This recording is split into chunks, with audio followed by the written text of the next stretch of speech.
আচ্ছা আর আমি তখন কিছুই দেখতে পাইনি, শুধু মায়ের পেটটাই দেখতে পাচ্ছি। আচ্ছা, আর এবার এবার ভালো করে দেখতে পাচ্ছি। কি দেখলে বলো, প্লেন। শেয়ার করো।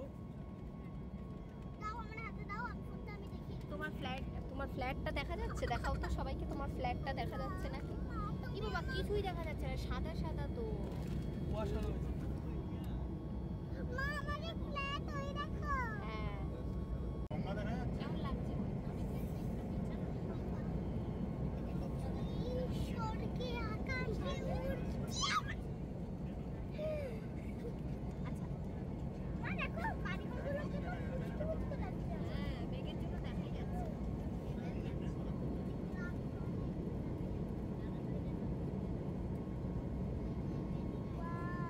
কিন্তু আমরা তো এখনো নিচেই আছি। আরে আরে দূর প্র্যাঙ্ক করছে। কলকাতা থেকে ফ্লাইটে আসতে আমাদের সময় লাগলো প্রায় 45 মিনিট থেকে 1 ঘন্টা মতো। আমরা এখন আমাদের ডেস্টিনেশনের খুব কাছাকাছি চলে এসেছি। দেখো, ট্রেনে যেটা ঘন্টার পর ঘন্টা বসে থাকতে হয়, মানুষের কাছে কিন্তু এখন সময় খুবই কম।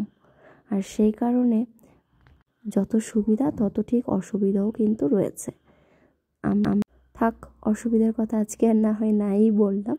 আজকে সব সুবিধা আর ভালো ভালো জিনিসগুলোই তোমাদের সাথে তুলে ধরার চেষ্টা করব। কথা বলতে বলতে আমরা পৌঁছে গিয়েছি আমাদের ডেস্টিনেশনে। আরশির এক্সাইটমেন্টও তোমরা দেখতেই পাচ্ছ। আরশি ঠিক যতটা এক্সাইটেড, আর বাবা মা মানে আমরাও কিন্তু ঠিক ততটাই হ্যাপি হচ্ছি। আসলে সন্তানের সুখেই কিন্তু মা বাবার আনন্দ, তাই না? সন্তানের হাসি মুখ দেখার জন্যই কিন্তু বাবা মার সব কিছু করা। যদিও বেশ কিছুক্ষণ বসে থাকার পর তার আর ভালো লাগছে না। ওই আকাশের দিকে তাকিয়ে তাকিয়ে, যদিও খুব বেশি সময় নয়, কিন্তু তারপরেও ওই যে একা একা বসে থাকতে পারে না, মুখ বন্ধ করে বসে থাকতে পারে না, এটাতে কিন্তু তার ভীষণ বিরক্ত হচ্ছে। কখন পৌঁছাবো কমপক্ষে 20-30 বার তো বলা হয়েই গিয়েছে বাবাকে। আমাকে যদিও বলার সাহস পায় না। ভীষণ ভালো লেগেছে আজকের আমাদের এই ছোট্ট জার্নিটা। তোমাদের কেমন লাগলো কমেন্ট করে জানিও। ওই প্লেনগুলো আমাদের ওই এয়ারপোর্টটাই ছিল না? হ্যাঁ, এখানে আমার অন্য প্লেন। মাগো ভালো লাগছে না? না, রান ফার্স্ট। তোমার প্রথম ফ্লাইট চড়ার এক্সপিরিয়েন্সটা কেমন লাগলো? বাবার প্রথম রান্নার তো সেকেন্ড বার। ও সেকেন্ড বার, হ্যাঁ প্রথমবার তো মানে পেটুতে ছিলে, তো এক্সপিরিয়েন্সটা বলো কেমন ছিল? পৃথিবীটা गुवाहाटी के लोकप्रिय गोपीनाथ হয়ে গেল। बरदोली হ্যাঁ, अंतर्राष्ट्रीय পৃথিবীটা বড় থেকে পুরো ছোট হয়ে গেল। পৃথিবীটা বড় থেকে इस ছোট হয়ে समय গেল। बाहर का বাহ! तापमान 23 डिग्री सेल्सियस है।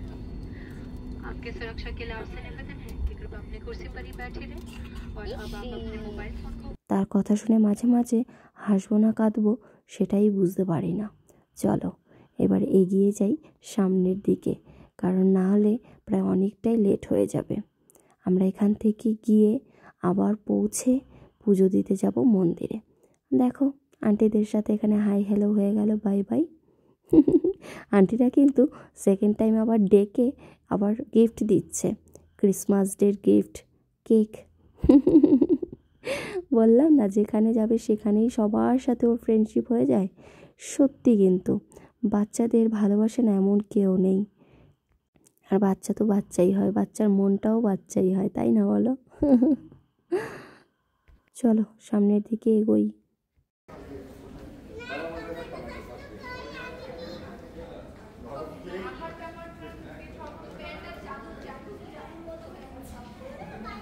ক্রিসমাস ডের জন্য এত সুন্দর করে এয়ারপোর্টটা সাজিয়েছে যে চোখ ফেরানোই যাচ্ছে না। আর এত সুন্দর সুন্দর জিনিস দেখে ভিডিও না করে কি থাকা যায় বলো? জানো তো, এই এয়ারপোর্টটি কলকাতার মতো এত বড় এয়ারপোর্ট নয়, কিন্তু আমার ভীষণ ভালোই লেগেছে। প্রচুর পরিমাণে কিন্তু লোকজন আসে এখানে। তোমরা বেল্টে লোক দেখলেই বুঝতে পারবে যে কত পরিমাণে লোক এসেছে। তাড়াতাড়ি করে যেতে হবে বেল্টে, কারণ আমাদের প্রায় 3টে ব্যাগ রয়েছে আর সোনাদাদের একটা। বাচ্চা কাচ্চা থাকলে লাগেজ একটু বেশিই হয়, আর সেই কারণে ভয়টাও কিন্তু বেশিই থাকে। ওই মনে হয় কখনো কখনো একটা লাগেজ হয়তো বা এসে পৌঁছালোই না, দেখা গেল সেই লাগেজের জন্য আবার ওয়েট করতে হলো 1 ঘন্টা 2 ঘন্টা। বা কখনো কখনো তো এরকম হয় তোমাদের দাদাভাই লাগেজ রেখে চলে আসে, তারপরে আবার সেটার ফর্ম ফিল আপ সব কিছু করে আবার নেক্সট ডেতে হয়তো ওরা পাঠিয়ে দেয়। তাই ঘুরতে এসে মাঝে মাঝে সেই সব টেনশনও কিন্তু হয়, যদিই বা জামা কাপড় সব চলে যায় বা কখনো যদি না এসে পৌঁছায় তাহলে কি হবে। দেখো এখানে এসেও সেই একই তাণ্ডব শুরু হয়ে গেছে, সেটাতে চড়বে আর কাকাও সেই একই রকমের ওটার মধ্যে চড়িয়ে চড়িয়ে নিয়ে চলে এসেছে। চলো আমাদের লাগেজ কালেক্ট হয়ে গেছে, এখন আমরা বেরোবো, মানে এয়ারপোর্টের বাইরে যাব। আমরা এখান থেকে ক্যাব বুক করে নেব গুয়াহাটির উদ্দেশ্যে। ফ্লাইট বুকিং করা হয়েছে নেক্সট ডে থেকে, তো সেই কারণে আমরা এখন এয়ারপোর্ট থেকে বেরিয়ে একটা ওলা উবের ধরে নেব পল্টন বাজার যাওয়ার জন্য। যদিও এখান থেকে খুব বেশি সময় লাগে না, ওই লোকেশনে দেখা যায় প্রায় ঘন্টাখানেক মতো লাগবে, কিন্তু জানি না আদৌ কী হবে। আর ইনি এয়ারপোর্টে নেমে ওনার এটা চাই সেটা চাই আর জিনিস দেখছে এক একটা করে দাঁড়িয়ে পড়ছে। সব বাচ্চারা একই রকমের হয় বলো? আমরাও কিন্তু বাচ্চা বয়সে সেই একই রকমের করেছি। তাই আশি বাবা আমাকে মাঝে মাঝে বলে, তুমি যখন ভেবেছিলে তুমি তো কিছু করোনি, সেই জন্য তুমি কি এখন মেয়েকে বকো? যাই হোক, কথা বলতে বলতে আমরা কিন্তু গাড়িতেই উঠে পড়েছি। যদিও খুব বেশি সময় লাগে না, পৌঁছে যাব খুব তাড়াতাড়ি। ছোট্ট ছোট্ট করে তোমাদের সাথে শেয়ার করছি। এই দেখো, এটা হচ্ছে ব্রহ্মপুত্র সেতু। যদিও এটা এখনও ফুল কমপ্লিট হয়নি, কাজ চলছে, কিন্তু প্রচুর পরিমাণে ট্রাফিক হয় নাকি এইখানটাতে। যদিও এখন সেটা বোঝা যাচ্ছে না দিনের বেলা বলে। আমরা গুয়াহাটি পৌঁছে এই হচ্ছে হোটেল রুমে আছি এখন। এখন হচ্ছে আমরা যাচ্ছি কামাখ্যা মায়ের মন্দির দেখতে। তো এখান থেকে প্রায় 1 ঘন্টা মতো লাগে। আমরা এখনই বেরোবো, দেখি আমরা ওইখানে গিয়ে জানি না মন্দির দর্শনের সময় ফোন অ্যালাউ আছে কিনা। যদি অ্যালাউ থাকে তাহলে তোমাদের সাথেও শেয়ার করা হবে, আর যদি অ্যালাউ না থাকে তাহলে আমরাই দেখে তোমাদের সাথে শেয়ার করবো এক্সপিরিয়েন্স। চলো।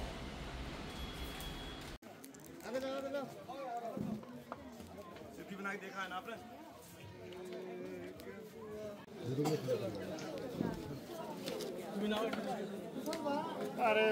এখন আমরা হচ্ছে এখানে জুতো রাখবো। মায়ের দর্শনের জন্য আমাদের কিন্তু আগের থেকেই ভিআইপি পাস কেটে নিতে হয়েছিল। দেখাবো তোমাদের মা কামাখ্যার ভিআইপি টিকিট। স্মৃতিপাল সাহা, তোমাদের দিদি ভাই দেখো, ফটোটা দেখো, জাস্ট ফটোটা। এটা হচ্ছে স্মৃতিপাল সাহা, আর এটা হচ্ছে প্রসেনজিৎ সাহা। তোমার নামের প্রত্যেক যেই রুমটাতে তোমাদের দাদাভাই টিকিটগুলো দেখালো, সেই রুমটাতেও প্রায় 1.5 ঘন্টা মতো বসে এখন আমরা লাইনে এসে দাঁড়িয়েছি। প্রায় ঘন্টাখানেক মতো লাইনের পরে আমরা পুজো দিতে পেরেছি। আমাদের মন্দিরের ভেতরে পুজো দেওয়া হয়ে গেছে, কিন্তু ওইখানে মন্দিরের ভেতরে ফোন অ্যালাউ নেই। মন্দিরের ভেতরে কিন্তু ফোন অ্যালাউ নেই, তো সেই কারণে আমরা ফোন নিয়ে ঢুকতে পারিনি। এটা বাইরে যেখানে ধূপধুনা চালাতে হয় সেখানে আমরা এসে ভিডিও করছি।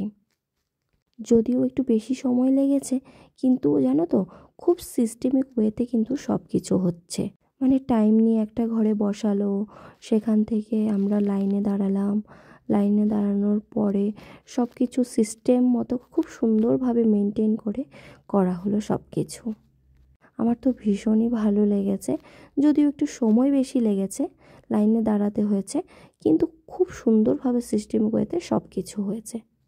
পুজো দেওয়ার সময় যে নারকেলটা দিয়েছিল, সেই নারকেলটা এখন এখানে ফাটিয়ে সেই জলটাকে নাকি আবার এই শাড়ির মধ্যে দিতে হয়, তো সেই কারণে আমরাও তাই করছিলাম। আসলে সব জায়গায় গেলেই নতুন নতুন কিন্তু অনেক এক্সপিরিয়েন্স হয় বলো, আমার তো ভীষণ ভালোই লাগে।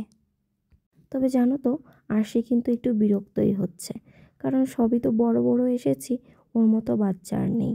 গ্রুপে ঘুরতে গেলেও যদি 2-1টি বাচ্চা থাকে তবে ওদেরও বেশ সময় কেটে যায় আর আমাদেরও বেশ সময় কেটে যায়। আমরা বড়রা গল্প করতে থাকি, ও কিন্তু বোর হচ্ছে। চলো, পুজো দেওয়া প্রায় শেষের পথে, এখন আমরা বেরোবো হচ্ছে খাবার দাবারের উদ্দেশ্যে। পেটে প্রায় ছুঁচো ডাকছে। সেই সকালবেলা খেয়ে এসেছি, আর সারাদিনে কিন্তু আমাদের কোনো কিছু খাওয়া হয়নি। আমাদের হচ্ছে মন্দিরে পুজোটাও হয়ে গেছে, এবার আমরা হোটেলের উদ্দেশ্যে খাওয়া দাওয়া করেছি। সেই সকালবেলা খাওয়া দাওয়া করে বেরিয়েছি, তারপর হচ্ছে এখন সোনা কাকা যেতে যেতে খাওয়া দাওয়া করবো।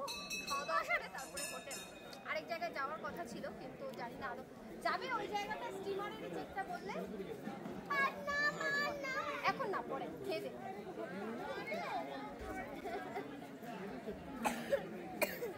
আমার ঘুম পেয়েছে বাবা। তোমরা আসামে বা শিলংয়ে কারা কারা আমার ব্লগ দেখো, মানে যদি কেউ দেখে থাকো অবশ্যই কিন্তু আজকের ভিডিওতে কমেন্ট করে জানিও। যদি দেখা হয় কারোর সাথে ভীষণ ভালো লাগবে। শরীর আর দিচ্ছে না, এখান থেকে খাওয়া দাওয়া করে এবার বেরোবো হোটেলের উদ্দেশ্যে। হ্যালো গাইস, আমরা চলে এসেছি আসাম, আর কালকে যাবো আমরা শিলং। আর আসান চলে এসেছে। আসান আসাম এই না, দেখো, আসামের স্টারলাইন হোটেলে আসাম নয় আমরা মা, আছি। আসাম। আসামের স্টারলাইন হোটেলে আমরা আছি। আর এই দেখো বেবি কর্ন খাচ্ছি, আমরা বাবার কাছে এখন বেবি কর্ন খাচ্ছি। Crispy baby corn.